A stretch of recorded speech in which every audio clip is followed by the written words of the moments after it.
은혜 받을 하나님의 말씀은 사사기 15장 1절에서 8절의 말씀입니다. 사사기 15장 1절에서 8절의 말씀 찾으셨으면 교독합니다. 제가 먼저 있습니다. 얼마 후 밀 거둘 때에 삼손이 염소 새끼를 가지고 그 아내에게로 찾아가서 가로되 내가 침실에 들어가 아내를 보고자 하노라. 장인이 들어오지 못하게 하고 내가 그를 심히 미워한 줄로 내가 생각한 거로 그를 주인으로 거기 두었노라. 그 동생이보다 더 사랑받지 아니하냐. 성하노니 너는 그의 대신에 이를 지어라. 삼손이 그들에게 이르되 이번은 내가 블레셋 사람을 해할지라도 그에게 대하여 내가 허물이 없을 것이니라 하고 삼손이 가서 이후 300을 붙들어서 그 머리와 머리를 내고 해를 칠하고 그 머리 사이에 한 해를 달고 해에 불을 켜고 그것을 블레셋 사람 곡식 밭으로 몰아들여 곡식단과 아직 베지 아니한 곡식과 감람원을 사른지라. 블레셋 사람이 가로되 누가 그를 향하였느냐. 거기 대답하되 딥나 사람의 상이 삼손이니 장인이 삼손이 아내를 취하여 그 형통 되었던 자에게 중요하니라. 블레셋 사람들이 올라가서 그 여인과 그 아버지를 불살르니라. 삼손이 그들에게 이르되 너희가 이같이 행하였은즉 내가 너희에게 원수를 갚은 후에야 말리라 하고 블레셋 사람들이 후기에 허락하고 내려가서 예다른 바에 준비하니라. 아멘. 이 말씀으로 삼손의 분노 이런 제목으로 말씀을 나누겠습니다. 삼손은 나면서부터 나실인으로서 하나님의 사사로 태어난 사람이에요. 그리고 삼손은 블레셋 여인하고 결혼한 것도 블레셋 여인하고 결혼함으로 인해서 어떻게 하면 블레셋 사람을 칠 수 있는 틈을 얻지 아니할까 그런 마음을 가지고 부모님 반대함에도 불구하고 블레셋 여인하고 결혼을 하게 되죠.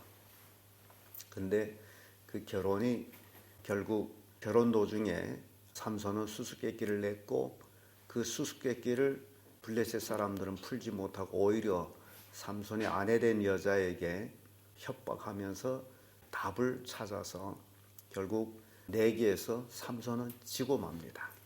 옷 30벌 내게 될 그런 형편이 됐고 그래서 약속대로 옷은 갖다 주었습니다마는 화가 나가지고 집으로 돌아갔더니 이 삼손이 장인이 되는 사람이 아마 자기 딸이 그 비밀을 누설한 것으로 인해서 삼손이 화가 나서 자기 딸을 싫어하는 줄 알고 그 딸을 삼손이 친구였던 자인데 아내로 줬다라는 내용을 우리가 지금 읽었습니다. 그래서 그렇게 한번 생각해 봤습니다. 이 삼손의 친구가 도대체 누굴까? 그러면 결혼식 때에 30명 중 하나가 아니겠나라는 생각을 하고 그리고 또 그 중에서도 삼손이 아내가 됐던 그 여자한테 와서 협박 공갈한 그 사람이 아니겠나라는 생각을 해요. 만약시 그렇다면 그 시작부터 이미 삼손이 아내 됐던 여자는 삼손을 배신한 것이었다라는 사실이죠. 그래서 결국 삼손은 그 화풀이를 하는 그 화풀이로 말미로 삼아서 블레셋 사람들을 해하는 그런 모습을 본문의 말씀에서 우리가 살펴봤습니다. 삼손의 분노, 그 첫째가 명분을 얻은 분노다라는 겁니다. 우리가 맨안의 분노를 내는 것은 그건 잘못된 것입니다만은 어떤 명분을 얻었을 때의 그 분노는 합당한 것이 아니냐. 그래서 이 삼손의 분노는 명분을 얻은 분노예요. 1절에서 3절의 말씀인데 2절의 말씀 보면 가로되 내가 그를 심히 미워하는 줄로 내가 생각한 거로 그를 내 동무에게 주었노라. 그 동생이 그보다 더욱 아름답지 아니하냐 청하노니 너는 그의 대신에 이를 취하라. 이게 삼손이 장인어른이 하는 얘기예요. 그때 3절에 와서 삼손이 삼손이 그들에게 이르되 이번엔 내가 블레셋 사람을 해할지라도 그들에 대하여 내가 허물이 없을 것이니라 하고, 그것으로 인해서 삼손은 분노할 수 있다. 왜냐하면 자기의 취한 아내를 장인어른이 제 마음대로 또 다른 사람한테 또 아내로 줄 수 있었다라는 그 자체가 분노할 일이고, 거기다 또 동생이 더 아름답지 않으냐 그를 취하라 하는 그것도 분노할 일이고, 이런 것으로 인해서 삼손은 분노할 수 있는 그 명분을 얻었음을 봅니다. 사사기 14장 20절에 보면 삼손의 아내는 삼손이 친구 되었던 동무에게 준 바 되었더라. 이미 14장 20절에 그 얘기를 하고 그 주었던 얘기가 바로 15장에 와서 다시 중복되는 겁니다. 그러니까 장인어른도 삼손이 화를 내고서 자기 아버지 집으로 돌아갔을 때 그 즉시에 네 아이모 내가 사이로 모았냐 하고서 니나 가져라 하고 긁지 않았나 그런 생각이에요. 결국 그것으로 인해서 삼손의 블레셋 사람들을 해할 수 있는 그런 명분을 얻는 모습을 봅니다. 두 번째로 삼손의 분노는 블레셋 사람들이 그 곡식, 그들이 양식에 대해서 분노를 하는 모습을 보는데, 삼손이 어떻게 여우를 300마리를 잡았는지는 모르겠습니다만은 300마리를 잡아가지고 꼬리꼬리 묶어가지고 그 꼬리에다 불 달아서 곡식밭에 또 곡식단에 또 뭐 과일밭에 이놈들을 몰아넣었더니 이놈들이 불이 달려서 얼마나 세게 대단하겠어요. 그러면서 곡식을 다 태우고, 아무튼 블레셋 사람들한테는 큰 피해를 주었어요. 이 여우들이.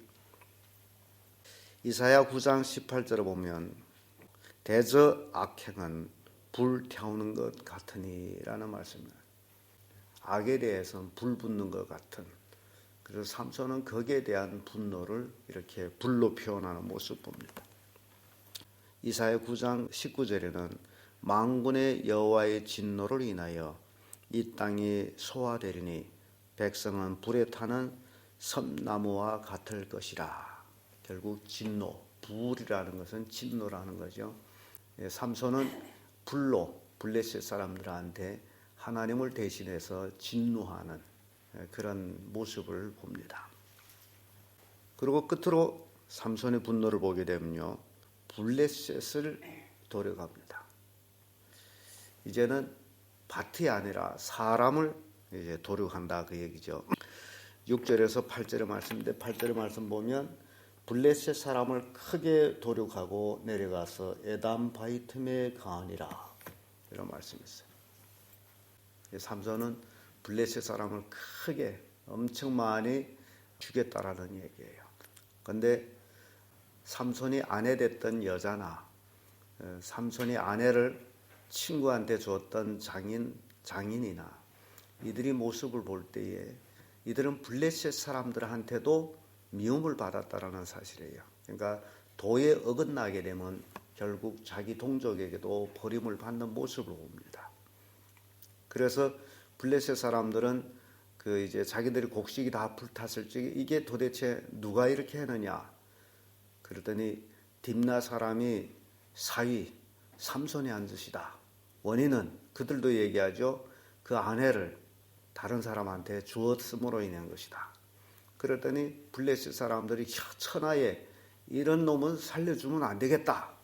그래서 블레셋 사람들이 올라와 가지고 딥나에 올라와서 그 장인어른하고 삼손이 아내 됐던 그 여자를 어떻게 합니까? 둘 다 불태워 죽여버려요.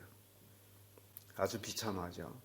그래서 사람의 도를 떠나게 되면 이러한 스스로의 민족에게도 버림받는 그런 모습을 우리에게 보여줍니다. 도대체 이 블레셋 사람이 누구냐? 이 블레셋 그 족속은요, 그 노아의 세 아들 중 함의 자손들입니다. 그래서 함은 아버지가 노아 홍수 후에 포도 생산을 해가지고 그 포도주를 먹고 취해서 홀랑벗고 있을 때에 함이 들어와 보고 나가서 형제들한테 우리 아버지가 술 먹고 취해서 홀랑벗고 있다. 그 수치를 형제들에게 전한 자로서 결국 저주받습니다. 나중에 깨어난 후에 노아가 함에 대해서, 함의 아들이 가나안이에요. 그래서 창세 9장 25절에 보면 가나안은 저주를 받아 그 형제의 종들이 종이 되기를 원하노라. 이런 이제 저주를 합니다. 그리고 쭉 이스라엘은 블레셋하고 계속되는 전쟁을 하고 있는 모습을 봅니다. 다윗 왕 때도 사무엘상 19장 8절을 보면 전쟁이 다시 있으므로 다윗이 나가서 블레셋 사람과 싸워 그들을 크게 도륙하며 그들이 그 앞에서 도망하니라 라는 말씀입니다. 쭉 이스라엘 역사를 보게 되면 이 블레셋하고 계속해서 싸우는 모습 봅니다. 그러면 왜 이 함이 저주를 받을까?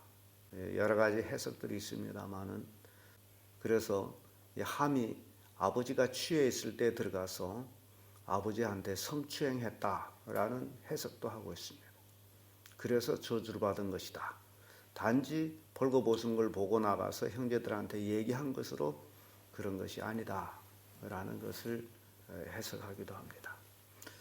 그래서 이 삼손의 분노를 우리가 이래 볼 때 블레셋이라는 그 당시에 이스라엘 백성을 관할하고 이스라엘 백성을 억압하고 이스라엘 백성을 조음 삼아 가지고 불에 먹은 거기에 대한 분노를 삼손은 하나님의 사서로서의 그 하나님의 분노를 삼손이 통해서 바라는 그런 모습 봅니다. 물론 삼손한테 여러 가지 약점들이 많이 드러나고 있습니다만은 그러나 그리할지라도 삼손은 하나님께 쓰임 받는 사사였다라는 것을 이 삼손의 그 사건들을 통해서 우리 교훈을 주고 있습니다.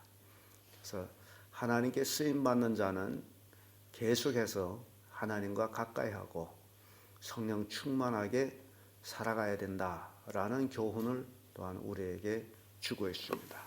기도하겠습니다.